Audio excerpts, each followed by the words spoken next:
directora del Centro de Participación Cívica aquí en la universidad.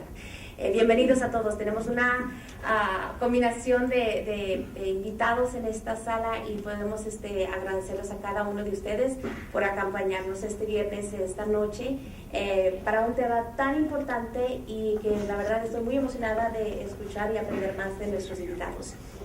Si me permiten un momento para simplemente reconocer a uno de nuestros invitados aquí en este día. Pero antes de reconocer a ciertos invitados, me gustaría también indicar mi compañera Dania Branford Calvo, que nos acompaña aquí, es la directora de la Oficina de International Programs aquí en la universidad.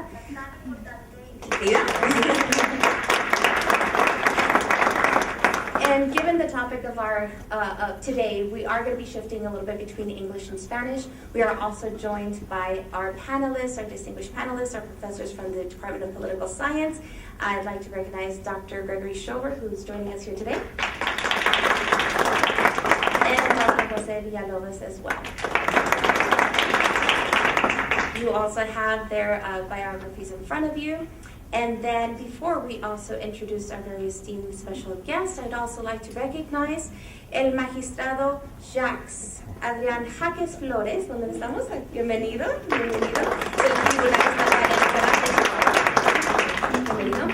También tenemos el placer de darle la bienvenida al magistrado César Lorenzo Wong Meraz, bienvenido, bienvenido.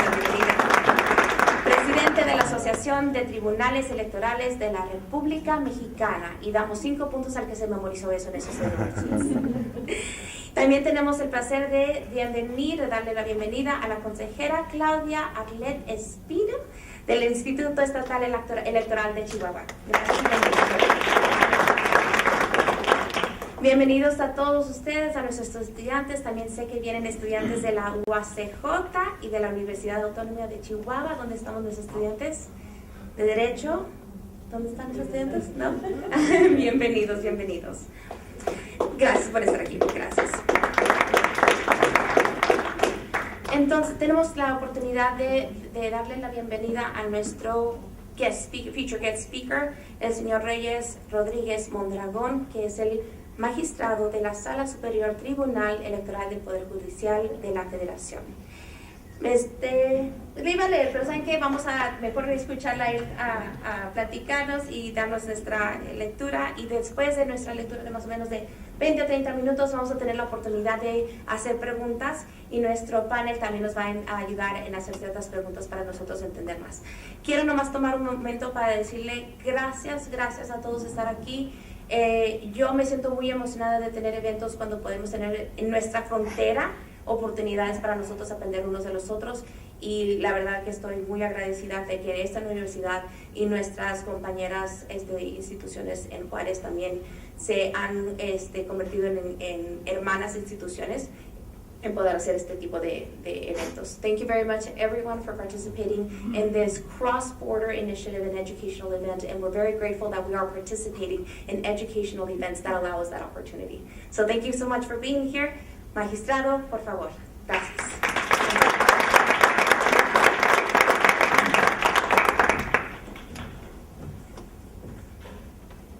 Entonces la plática puede ser en español y en inglés, ¿verdad? Muchas gracias. Thank you very much, everyone. Especially to the Center for Civic Engagement and the Office of International Programs and the Division of Student Affairs. No? And of course, thank you to the César Wong and Jacques por organizar el evento, la invitación y reunirnos hoy aquí en YouTube, en El Paso, para hablar sobre el proceso electoral en México. My English is a little bit rusty, so I will try my best and apologize in advance. I have a talk around 25 minutes, yeah? And I will start. And thank you for the professors of the International Civil Science Department, who they are invited and they recommend, and maybe they ask some questions at the end to you, not to me. On July 1st, 2018, general elections will take place in Mexico. 3,406 offices will be elected at local, state, and national levels, including the President, the Senate, and the Chamber of Deputies. This will be the largest election held in Mexico modern history, and will be the first time the electoral reform undertaken in 2014 will come into full effect. These elections will take place in a broader international context, which includes the celebration of other presidential and legislative elections in Latin America, the renegotiation of the North America Free Trade Agreement with Canada and the United States, and the review by the last country of other policies that will shape political campaigns in Mexico. Today, I will briefly describe the national electoral institutions that will play an important role in these elections in Mexico, and I will present some of the challenges presented in order to reach a beneficial democracy, as well as several strategies that we have undertaken to respond to these challenges concerned with firming electoral authorities. And first, I will briefly explain the general context. We are described Mexico as a novel democracy where elections are held in peace and where Mexicans participate by voting and consider this as a main way to channel differences and opinions to people in power.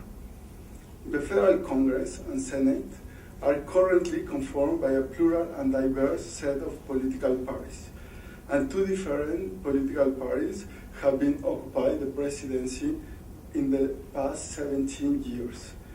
This general setting represents positive progress given that a single party ruled over us for 70 years, the Revolutionary Institutional Party, which I will refer to as the PRI.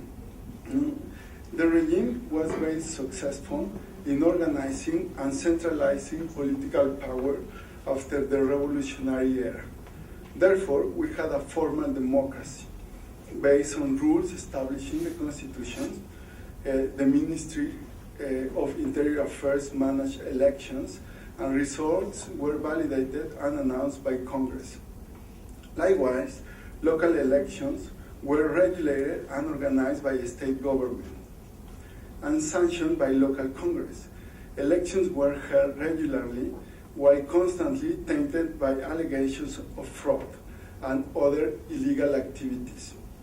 Yet, electoral conflicts were uncommon due to the control enforced by the PRI and the government.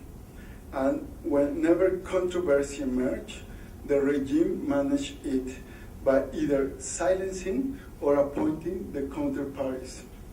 In those times, the judiciary had nearly no involvement in electoral matters, whereas now the electoral process is organized and managed by independent electoral authorities, and results are usually legalized by the judiciary. To reach this point, we have had several reforms since the 90s, and have created a complex set of electoral institutions, independent from the executive branch government, and these institutions organize elections and settle disputes over the results and the general electoral process at local and federal level. The Federal Electoral Institute, IFE, now called National Electoral Institute, was created to organize federal elections nationwide, and therefore was responsible for many tasks, such as delivering electoral documents and voter registry, registering national political parties, allocating funds and grants to candidates and political parties, also to independent candidates, setting up poll stations, and organizing the elections, as well as scrutinizing and counting votes. After the 2014 electoral reform, INE's responsibilities grew significantly. Since then, it has been in charge of the above-mentioned responsibilities, and it now also oversees the following: the electoral training, which requires reaching over 1,400,000 people across the country, that will assist in establishing over 157,000 polling stations. Could you imagine this? The INE also sets the electoral geography, defining the rules regarding the preliminary results, opinion polls, and surveys, the auditing of the income and expenditure of the political parties and candidates, among others. In order to support INE's efforts, local electoral public organizations, as the Instituto Electoral de Chihuahua, were created, much like the National Institute. The OPLEs dedicate themselves to guaranteeing the rights of political parties and candidates, preparing the election day, monitoring election day, and helping in the counting votes. This provides INE with help in substantial processes and prevents it from being overrun. The main purpose of the INE is to set a better level playing field for elections to take place under the principles of certainty, transparency, and justice. In order to provide effective and impartial justice, the Electoral Tribunal of the Federal Judiciary, a specialized body within the judicial power, independent from the executive branch, was established, and it also is complemented by the state electoral tribunals, like the Tribunal Electoral de Chihuahua. These tribunals, which are designed to be the first instance for adjudicating electoral disputes. The federal judiciary, the Federal Electoral Tribunal, is meant to adjudicate electoral disputes in the last instance and validate the presidential election. A second.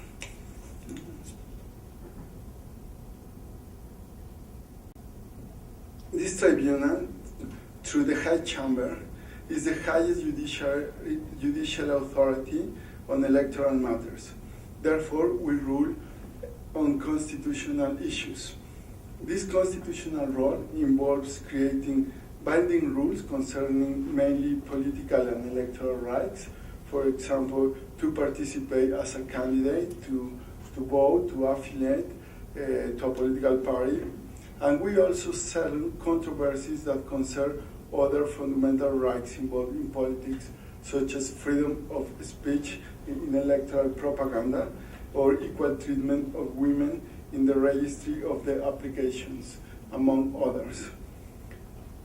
30 years ago, the government and political parties were in charge of settling those disputes, whereas now conflicts are addressed and channeled through judicial procedures, which presently make up approximately 8,000 cases on electoral years and 4,000 on non-electoral years.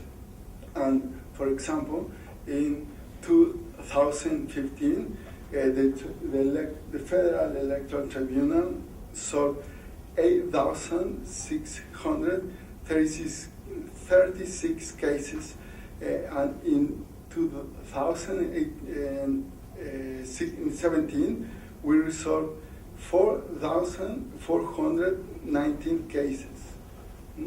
Could you imagine that for you?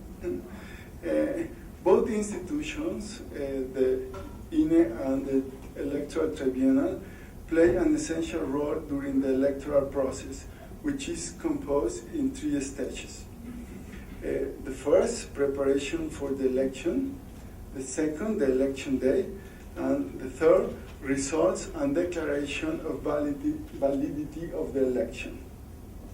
Only in regards to the presidential election, there is a 4th stage consisting of the ruling and declaration of validity of the election. For the rest of the positions elected by popular vote, only the first 3 phases are applied. The preparation for the election stage starts once the electoral process begins, and this period includes several activities such as the political party's internal process to select the candidates. This pre-campaign, so this process ends the next Sunday, for example, and they choose their candidates along with this pre-campaign process, and also we have at the same time a different process where the aspiring independent candidates have to get the required endorsements to obtain the candidature. The preparation for the election phase ends the day before election day, which will be the first Sunday of July, beginning at 8 a.m. and ending when the voting votes close, usually ending at 6 p.m. The results and declaration of validity phase begins once the casted ballots and other documents are sent to the counting centers.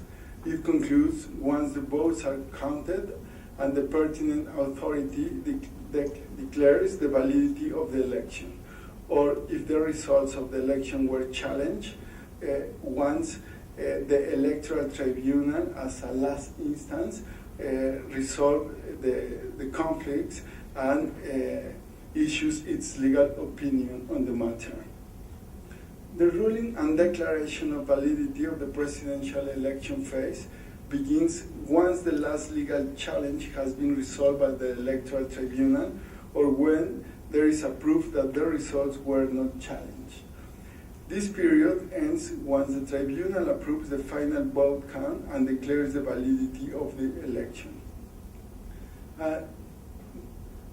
Now I will talk about how democratic are we. Yeah? The creation of these complex and costly institutions represents an effort to improve our democracy.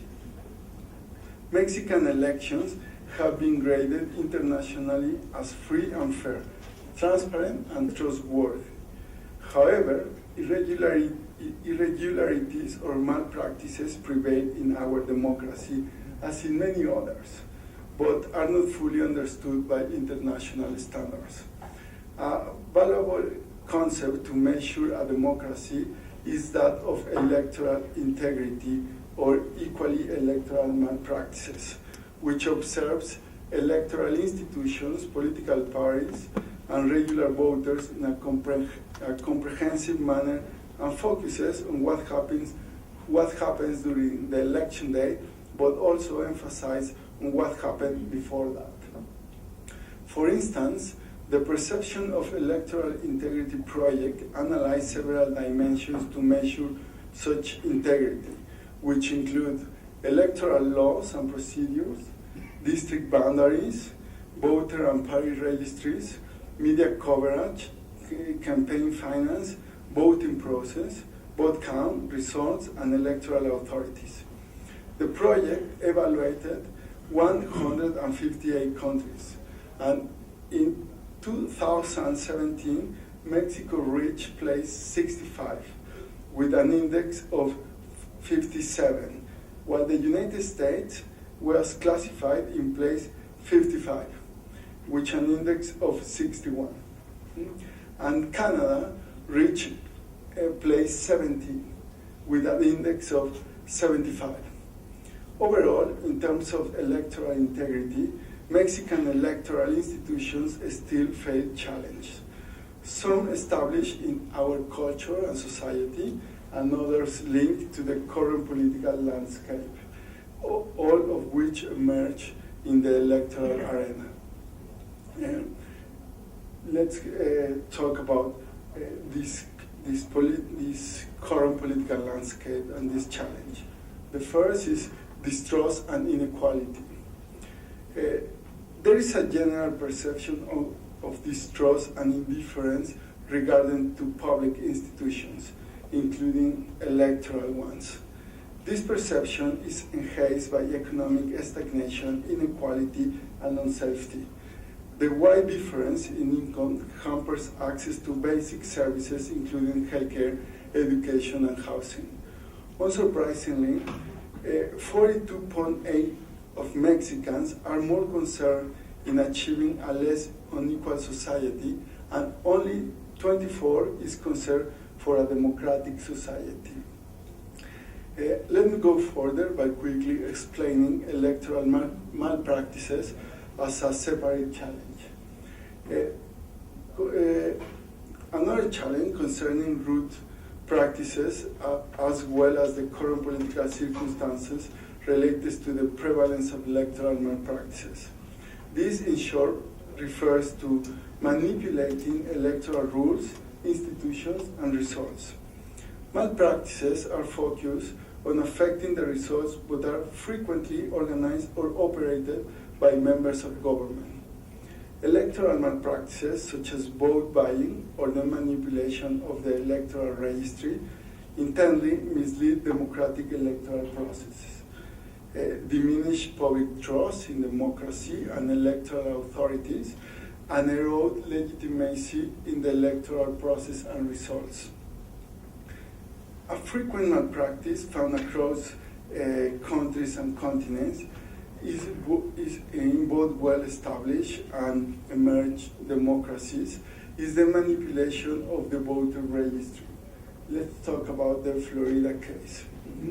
For instance, in the United States, a well-documented case of changing the voter registry was that of Florida in the 2000 elections. In that year, Florida was one of the states that prevented ex-felons to vote, and the registry was expelled in order to find those who couldn't cast their vote. It was found that after the election, 12,000 voters shouldn't have not been labeled as felons, but were prevented from voting. From these 12,000 voters incorrectly disqualified, it was found that 44% of them were African American, which was relevant data as 90% of African Americans voted for Al Gore. This meant that 4,752 African Americans Al Gore voters couldn't vote, and it was then possible that the purge cost Al Gore the election. In total, many citizens were denied the right to vote, apparently based on legal grounds, while shifting the final result that ultimately favored Bush. But let's go back to Mexico. In Mexico, a form of manipulating of the voter registry is commonly referred to as turismo electoral, electoral tourism. It involves the mobilization of large groups of people from one state to another, using a false address in order to be registered and to be able to vote for a particular candidate or political party. Recently, the INE found 2 citizens and a political party, the PRI, responsible for mobilizing 467 citizens who were illegally registered under false addresses in Yucatan and Quintana Roo. And therefore, this resulted in sanctions to both citizens and to both the 2 citizens and the PRI. The INE was sent over 5,598 electoral tourism cases to the Electoral Attorney General Office. According to the prosecutor specialized in electoral matters, this has been the most frequent electoral offense across time and represents 30% of the total number of electoral crimes. Manipulating the voter registry affects democratic institutions in 3 different ways. First, it reduces credibility in the electoral process and in the results, as well as in the authorities responsible for managing the registry and the process overall. Secondly, the representation of voters' preferences is distorted, as those elected will hardly represent their constituency. So public programs and policies will not respond to the voters' needs and interests. And thirdly, this sort of malpractice is particularly harmful with the vulnerable groups of people who, on one hand, tend to be the least represented, and on the other, are willing to participate in this unlawful act as they face difficulties to meet basic needs, and campaigns appear to be the only moment in which they receive some kind of benefit from the state. The increase of electoral malpractices registered by experts across Mexico is linked to the general distrust of public institutions and the low cost of corruption to achieve electoral benefits. At the same time, social and economic inequality, as well as poverty, seems to be ideal circumstances to carry out electoral malpractices such as electoral truces. I would like to add that to prevent electoral malpractices or foster electoral integrity, according to experts, impartial and independent electoral authorities are crucial. I will now describe a couple of strategies undertaken by the Electoral Tribunal. The first is related to strengthening electoral authorities' independence. Independence, in essence, refers to organizing elections and deciding cases free from any pressure from political parties or members of government. The High Chamber of the Electoral Tribunal has undertaken an active role in strengthening electoral authorities. For instance, we have ruled on cases in order to safeguard local electoral authorities' financial independence. The High Chamber has dealt several cases from different parts of the country where local electoral institutes and tribunals file a suit against the state for limiting their financial resources. Also, the Federal Electoral Tribunal are resolving things, trying to endorsing INE's administrative task, and this is another example. Another way of strengthening the INE has been to endorse their administrative plans to carry out their different tasks. For instance, the INE recently created a mobile application where applicants seeking a non-partisan or independent candidature can register electronically the signatures needed in order to be officially recognized as candidate. Through their cell phone, this application identifies the applicant supporter through the ID and registers the supporter's data instantly. Any untrue or wrong name prevents two signatures to be recorded. Specifically, the number of signatures required depends on the office they wish to run for. For example, to run for president, the applicant must obtain 1% of the nominal list of voters at the least 17 states. Prior to the app, the signatures of the supporters had to be collected and registered by hand, attaching a photocopy of their IDs to then be recorded by members of the INE. This process led to several difficulties for both the applicants and the INE. On one hand, applicants could reach out for illegal photocopies sold in black markets, so that an applicant could obtain a candidacy. And on the other hand, members of the INE frequently made human errors in recording the supporters' data. As a result, we decided to validate the new application, or the tribunal decided to validate the new application. This case explains the High Chamber's efforts in seeking to interpret electoral laws in ways in which the context is taken into account. For example, black market selling IDs photocopies, as well as the improvements in technology developed by INE, which may facilitate applicants' access to participate in elections and lower human errors that derive from registering every single supporter. Overall, this decision illustrates a way in which the High Chamber endorsed a new technological tool developed by the INE that will improve the competence of managing large loads of work and at the same time will prevent illicit behavior. As a conclusion, electoral institutions face interesting challenges in Mexico. One of them is organizing the most complex elections in Mexico's history due to the number of representatives to be elected across the country and the uncertain and changing international scenario. However, we are preparing ourselves for the task. Electoral authorities have proven to be strong and have managed to hold elections in the middle of economic difficulties, unsafe areas, and even natural disasters.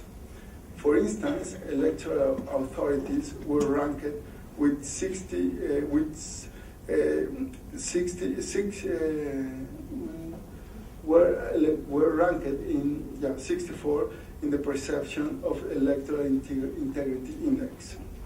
At the same time, society's involvement in election is promising since Mexicans view the vote as the main way to direct their opinions concerning government. To this date, there are 86 million Mexicans listed on the electoral registry and a bit less than a million, 918,000 citizens currently being trained as officers in duty in the voting booths. We expect 63% of voter turnout based on the past federal elections. Also, we have followed to widen the chances and possibilities to ensure such involvement. Perhaps the use of the application for non-partisan candidates will advance the use and trust on technology in order to open the possibility to cast the vote electronically, which has only been used in Coahuila and Mexico City. This could become a novelty tool to further the ability of Mexicans' right to vote from abroad, and could even change the example regarding citizens as we leave borders aside.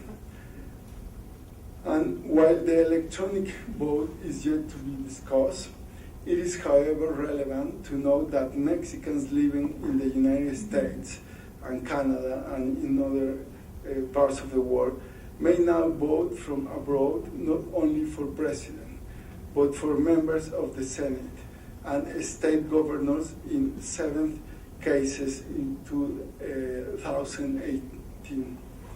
The fact that 541 people living abroad have filed for an ID to vote and over 30,000 people have registered to vote leads to a lack for growing interest to engage in public life in Mexico and in their state, outside geographical borders. At the same time, these elections represent an ideal opportunity to give them voice, so they are taken into account by the government and, more importantly, have a say in both national and international politics. This would allow creating a more accurate picture of the desires and needs of those directly affected by Mexican politics, both in and outside of our country. The international context in which the coming elections will take place namely the revision of the NAFTA and reinforcing of immigration policies by President Trump, hopefully will drive and motivate Mexicans who live abroad to cast their vote and engage in public life through politics which indeed affects them and their families. Therefore, I would like to invite each and every one of you here today at UTEP to promote voting abroad. And thank you once again for your time and attention.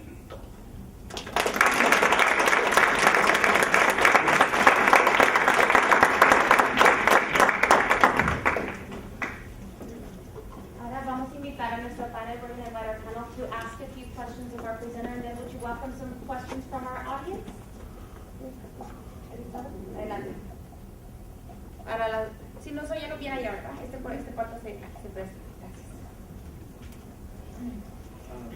One first question I just want to ask, since you were just talking about people voting abroad, is if there's any specific advice you have of how to get that process started. And I know that there are a number of students and other members that around the El Paso community that would say that they have, for example, dual citizenship, and they have voted in the U.S. but have never voted in the Mexican elections. And so sometimes there's that concern too. If you're having residence here, what can you give as advice to get that process started and to encourage people, because they say, well, I have dual citizenship, but I live here, so maybe I should only be voting here.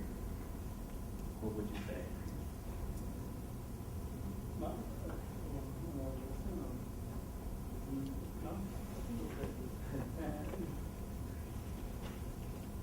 First, in Mexico, we have to follow a process to be registered as a voter. So this is mainly the main obstacle to vote. And the first thing is maybe to know this process. If you live in Texas, also you need to have a residence in Mexico to get the electoral ID and to be able to vote. So you have to be registered by the INE's process as a voter, and this is not enough. You can have the credential, and also you have to apply to vote abroad. So maybe the main thing that you can do is to promote and to explain to people what is the process, because it's really an administrative complex process. Has the possibility to promote the vote or to facilitate, to the voters to do this by electronically technology, electronic vote. But the email is not taking that decision now. So maybe the process will be as in the last elections in 2012 or 2006, where we start with this possibility of vote abroad Mexico, and it will be maybe by the correo certificado, the electoral, the national name. So, and maybe it's this incentive to maybe explain, promote the participation. Maybe it takes time. So we have our students that are living, for example, and some students who are living in Juarez and coming to take our classes. They certainly can do the registration process, and they have their residency there. Yeah. I know as an example too of a student, for instance, who is living here on the dormitory, but then in the summertime goes home to spend the summer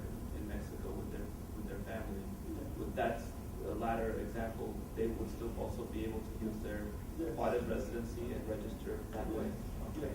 So it's not, if you have a residency in both places, it doesn't work against you if you're a residency for most of the years. Yeah. Okay. So I think that's.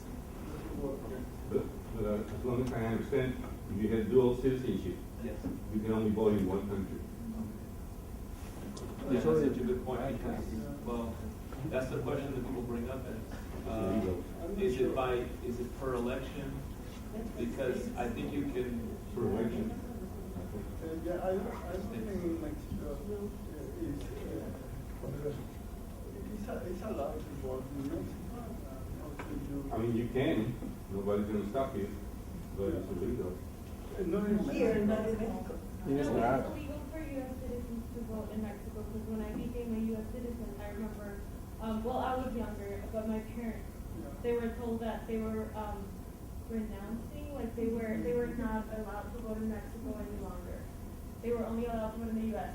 They don't track that, but in case they do track it down, you can get in trouble, and you can get the American citizenship removed, because when you said that you wanted to be an American citizen, you were. Yeah, it's the same. It's not a That was before the dual citizenship.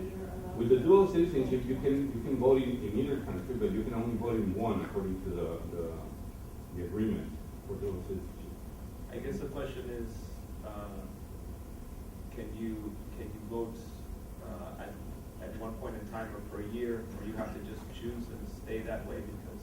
I don't think you have to choose. You can probably vote here in one election. I don't know. But when you don't resign That's to weird the because the elections have done different times. Yeah. Well. But once you become an American citizen, you're not resigning to your Mexican.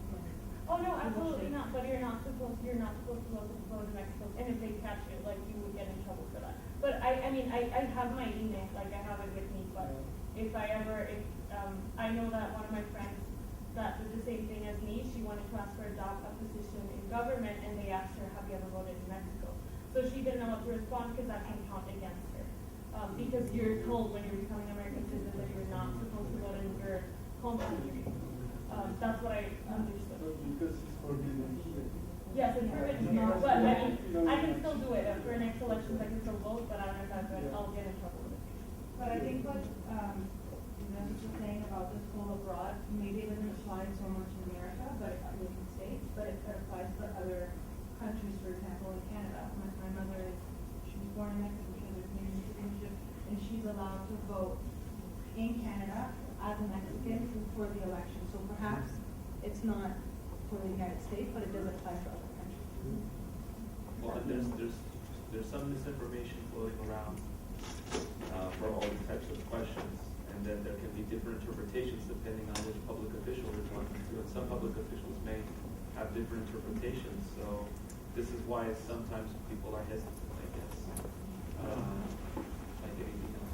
I'm gonna, for the sake of continuing with the conversation, and thank you so much for these questions, I think it definitely reveals some of the pieces of information that we probably need to explore a little bit further and inform ourselves a little bit better. So we'll continue with the questions. However, Maristela, can I invite you back to the stage for the use of the microphone? I'm sorry that we gave you just only a minute break. You all can still ask the questions loudly, and then if you don't mind answering the questions from the microphone, just so that we can have the audience on this side, sorry about that, still hear your answers. So thank you so much for accommodating that. So go ahead. I first just wanted to thank you for coming to UTEP, for sharing your expertise with us. It's a great opportunity for all of us to learn. My question is about foreign interventions. I want to ask, what actions are you taking to prevent foreign interventions in the elections, such as from hackers? The tribunal doesn't have this kind of faculties, no? Because we don't organize really the electoral process, no? INE organize the electoral process. So maybe people from INE or from the OPLES in Chihuahua could give us some feedback related to your question. But as a tribunal, we have, of course, a safe databases, or safe access to our technology, our network, and all that kind of thing that these public institutions do, to prevent hackers or something like that. But we are not really, as tribunal, working in order to prevent that kind of things. Because maybe the most, there are two issues that may be concerning to you.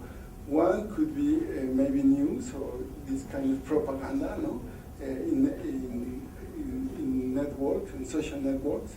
I don't know if you are thinking about that, no? And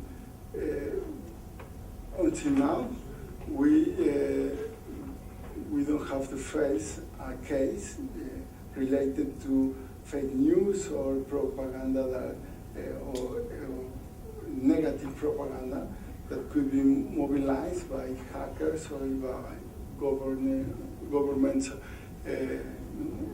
Really, we don't have that kind of experience now. And also, if you are thinking about hackers trying to impact the results, we have electoral process that works through paper, really. We have electoral ballot, and all the citizens that were designated as electoral functionaries the day of election will file some acts in paper, and also with these acts, the INE capture the results, and publish this by the PREP is a preliminary results program. There are no official results, but it could help to people, to the population, to follow the results of the election. But after the preliminary, the preliminary results, we have a formal counting of votes, and after that it could takes like 1 day or 3 days, or 4 days, and after that counting we have the final and formal results. So maybe the hackers could be thinking in impact these preliminary results, but everybody knows or should know that are not the official and formal results of the election. And also we have the possibility, and the INE and the OPLES, the electoral local authorities, organize these polls, conteos rápidos. How do you say that? Rapid, fast count, fast counting. And this fast counting, as you know, are very precise, are very accurate, because the methodology is well structured. You are maybe experts in this kind of statistics, tools. And with these rapid counts, we have sometimes an announcement of the president of the INE, or the president in the local electoral authority. They announce the result, or the most probable result. And sometimes,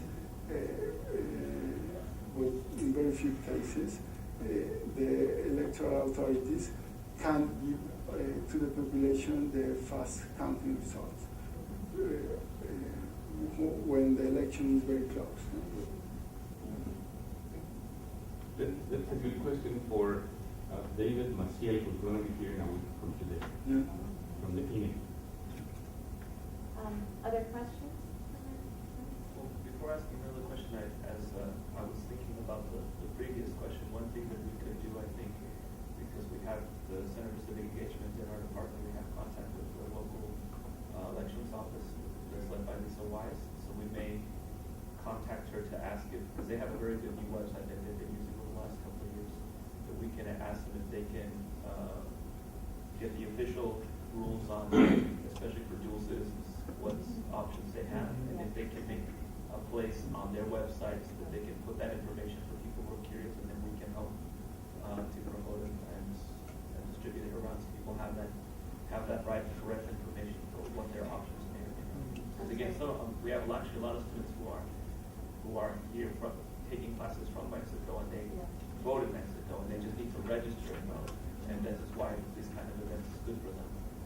But then there's this secondary portion, which is the dual citizens who are here, usually vote here, but want to know if they can vote for these important elections. So we can do something. Yes, thank you. Other questions from the audience? Go ahead. My name is Jorge Lopez. I'm a professor here in the physics department. But many people began looking at the statistics, looking at the numbers from the prep and also from the districts, the results. And to say the least, there are extreme anomalies in the results, results that break the laws of statistics. And For example? Remember that last change at when Calderon and Lopez Obrador were at the last few percentage points, and there was a big change in the percentage. Well, that cannot be true. It cannot be true because the statistics settle very fast from the beginning if you're sampling over the whole country. There are many different techniques, and I have a book that I want to leave with you that talks about that. But my question is the following, given that you're not INE, but the tribunal, what do you look at in determining that something is fraud or not with respect to this type of anomaly? Let me add more.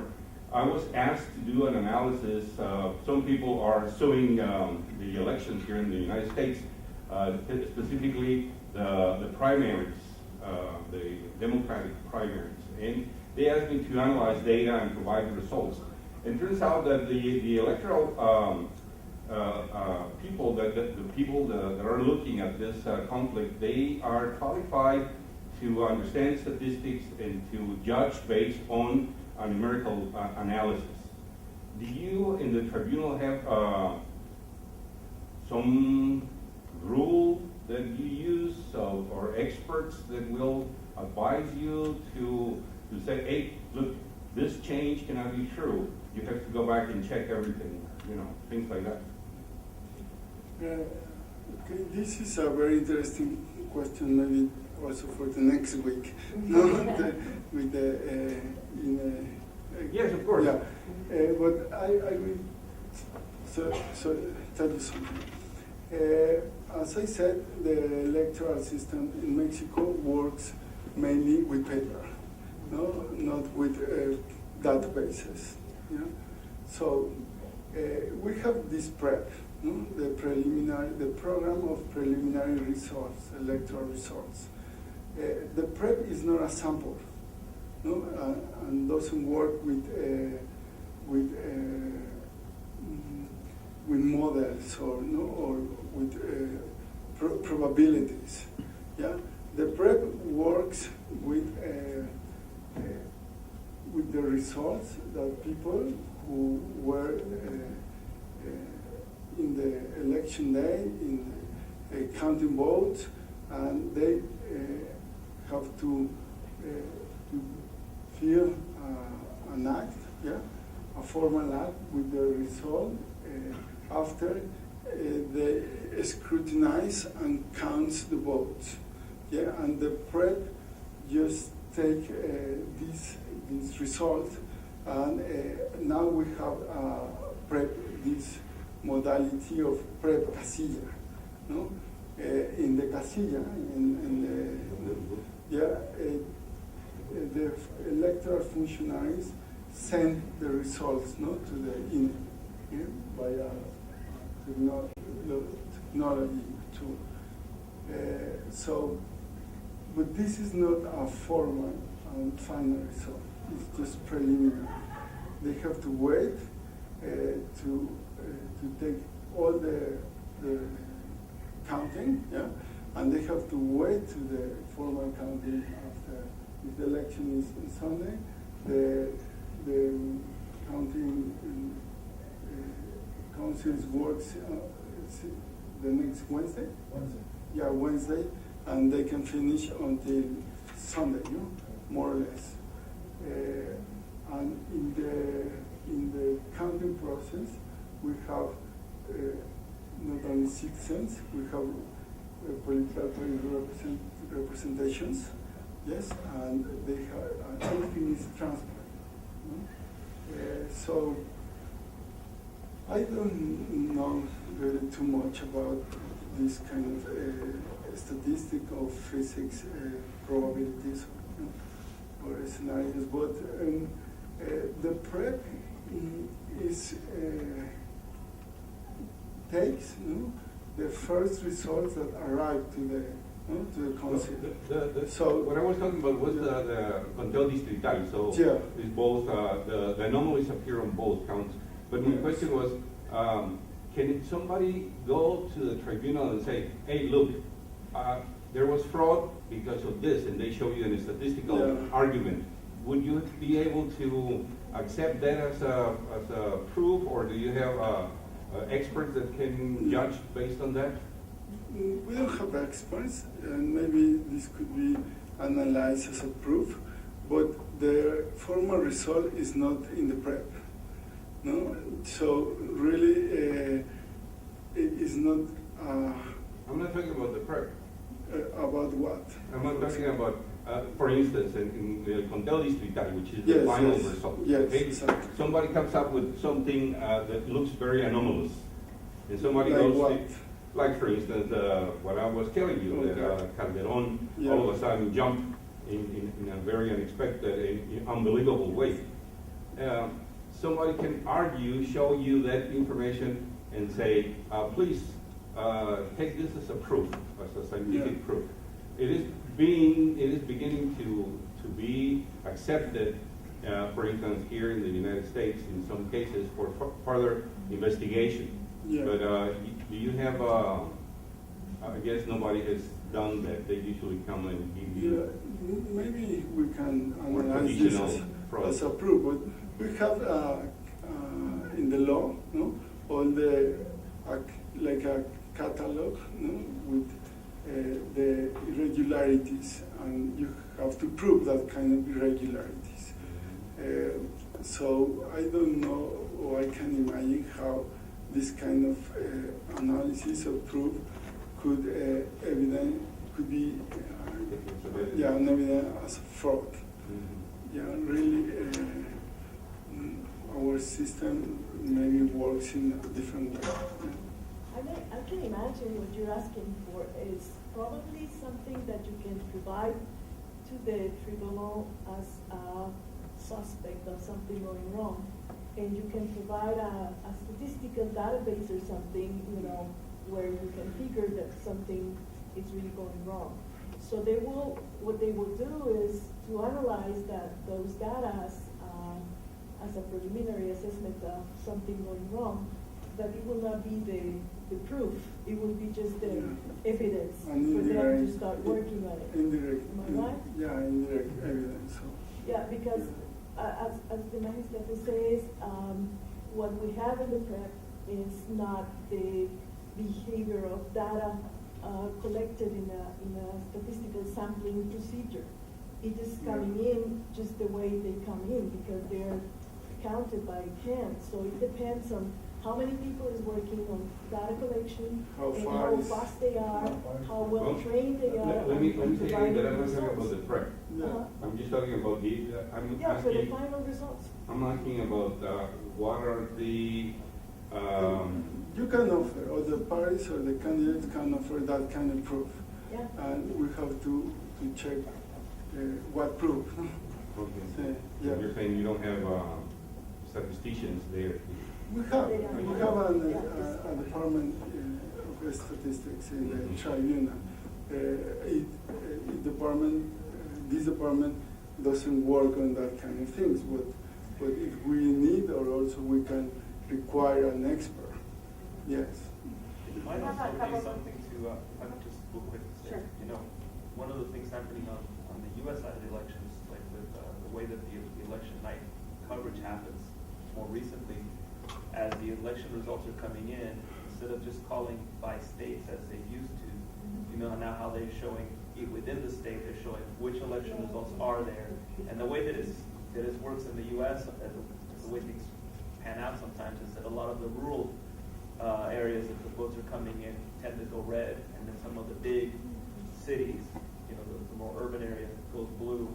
And it may be a case that you have one candidate leading, or it's very close until there's one big county or there's one big vote comes in, and there you see a jump. And in our case, it doesn't sound off so many alarms, because say, well, here's where Clinton and Trump are at, but when they get the result from the big capital city center, that would explain why there's a jump or not. I don't know if that kind of coverage could also be helpful, because if there's a sudden, like you're talking about, is it an anomaly that's fabricated because there's not a lot of transparency, or can there be sort of a part of the media that as they're covering it, if there's some kind of a shift, that it can be explained? Because on the other, I'm hearing that people are talking about these votes being counted and who's there and how, so it would explain it if somebody could say that this is where the votes are coming from, which might have been a stronghold for Calderon, as opposed to just having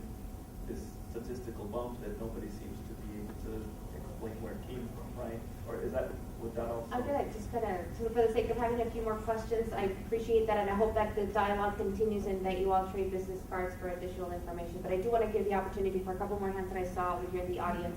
So if we could just keep the question to a brief question, and then we can move on to the second one. And I think I was pointed to a question in the front. I'm sorry, before Dr. Stout. And in there, yeah. Okay.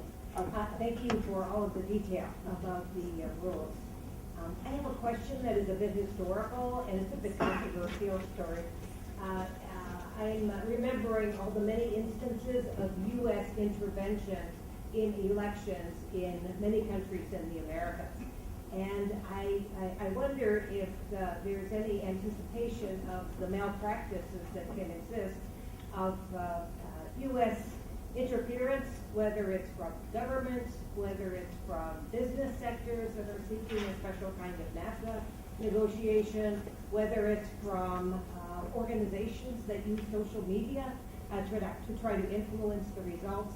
I've already seen some media, mainstream media, that carries a kind of anti-Morena feel to it. So I just wonder if there's any, maybe you can't even say if there is, but if there's any kind of anticipation or planning for possible U.S. intervention, whether it's public or private or government. As you know, tribunals work with suits. No? We solve conflicts, but conflicts that are where people present a demand. No? So we are not really an institution who have to prevent that kind of interventions. But maybe I can say that Mexico has a big regulation in electoral issues as in other matters. But in our electoral rules, it's forbidden to do campaigns abroad. For example, the candidates and the political parties can do campaigns in the States. Yeah? And also, the Constitution, the Mexican Constitution, forbids to candidates, political parties, and every person to buy or adquire, to make an acquisition, acquire times in television or radio. So, for example, one candidate or one party can buy time in television here in the States, but also because could be propaganda abroad, and they can buy time in TV or radio in Mexico City. But we rule our country. We don't have regulation for other countries. So that kind of intervention maybe, or if it happens, maybe is not in face of our, or is not in front of our faces. No? So we have many different types of malpractices. One of the malpractices is when governments abroad or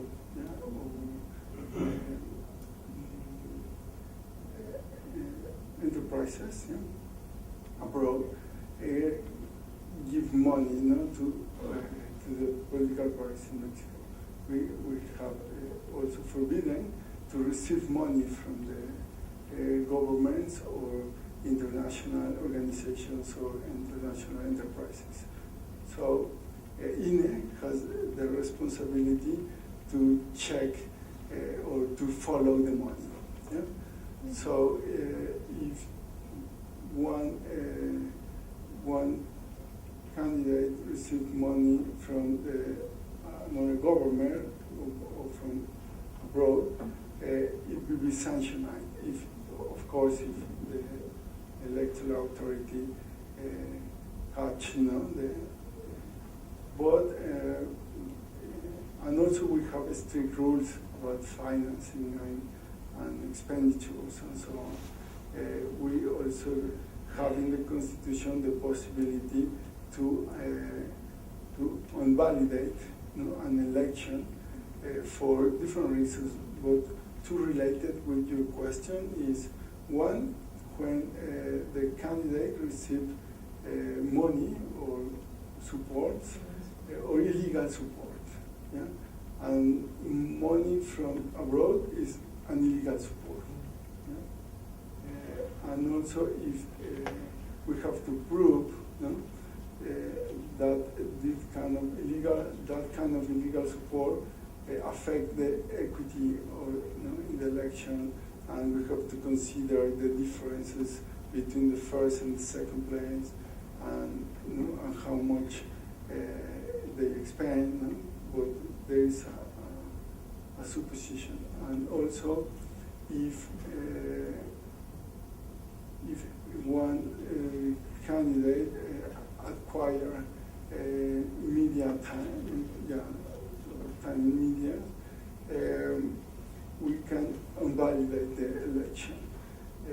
We have rules for Mexico, but maybe if the media in the States influence or try to influence in Mexico and try to move the preferences against or in favor of one candidate, we can also think that I don't know, but maybe we have to make a valuation if it is an illegal acquisition. But it's an interesting question. Thank you. Yeah. I think we're coming short with time, but we're so incredibly grateful. And if I can just comment something I learned today, that whereas in the United States we do have our own judicial system that ends with the Supreme Court, in Mexico you have the equivalent, but also the highest chamber for electoral issues. So this is the highest court that it can go to for as far as elections. So it's relatively independent from the Supreme Court equivalent of the United States. So I'm appreciative of the amount of work that this particular, and that this is the highest number of elections that you're expecting. So good luck with that and the sleep that you may or may not get. But if you can all join me in thanking our distinguished guests.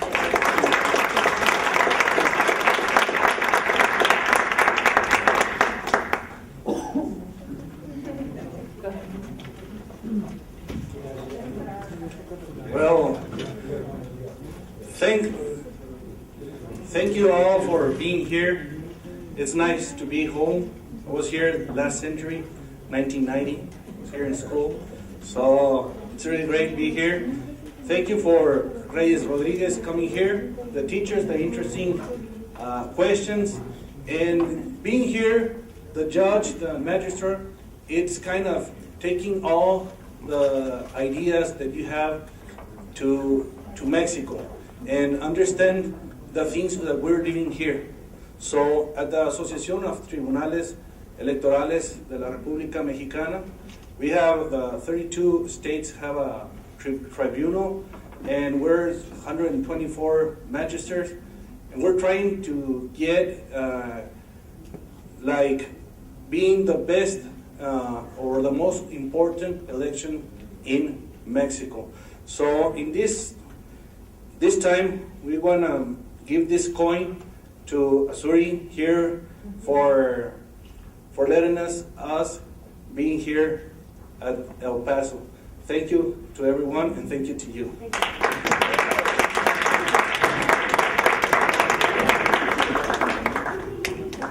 Accept this on behalf of the University of Texas at El Paso. Thank you so much. Thank you all very much. If you want to grab a few more snacks and dialogue a little bit more, you're welcome to stay. Thank you so much for coming.